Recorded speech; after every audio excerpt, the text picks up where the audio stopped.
Girls and boys be careful. మీకు గనక matches చూస్తున్నట్టయితే షాదీలో అండ్ మ్యాట్రిమోనీలో.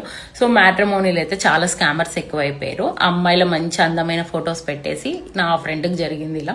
సో అందమైన అమ్మాయిల ఫొటోస్ పెట్టేసి రిక్వెస్ట్ పంపించి దాని తర్వాత వీడియో కాల్లో కనెక్ట్ అయినాక దాని తర్వాత న్యూడిటీగా వీడియో అనేది షూట్ చేసి వాళ్ళని అయితే బ్లాక్మెయిల్ చేయడం జరుగుతుంది.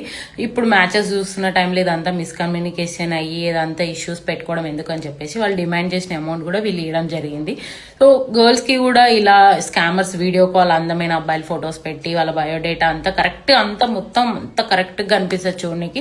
సో మీరు డైరెక్ట్ ఎవరికి వీడియో కాల్స్ చేయగానే లిఫ్ట్ చేయకనండి. 1-2 సార్లు వాళ్ళకి అనుకొని వాళ్ళ ఫ్యామిలీ ఏంటి వాళ్ళ పేరెంట్స్ తో మాట్లాడాక దెన్ సెకండ్ స్టెప్ మీరు వీడియో కాల్ తీసుకోవడం బెటర్. అది కూడా మీరు కెమెరా అనేది ఆఫ్ చేసి చూసి దెన్ అప్పుడు ఒక 2-3 సెకండ్స్ అదే పర్సన్ కాదా అనేది గమనించి అప్పుడు మీరు వీడియో కాల్ చేయండి. సో ఈ బాగా స్కామర్స్ అయితే చాలా ఎక్కువైపోయారు. ఈ టైంలో ఈ మ్యాచెస్ చూస్తున్న టైంలో ఇలా అవుతే ఎవరు తీసుకోలేరు, అది అబ్బాయి అయినా అమ్మాయి అయినా సరే. So be careful. మీ ఫ్రెండ్స్ ఎవరికైనా మ్యాచెస్ చూస్తున్నట్టయితే ఈ మ్యాట్రిమోనీ ప్రొఫైల్స్లలో పెట్టుకొని వాళ్ళకైతే ఈ వీడియో షేర్ చేయండి. వాళ్ళు కూడా కేర్ఫుల్ ఉంటారు.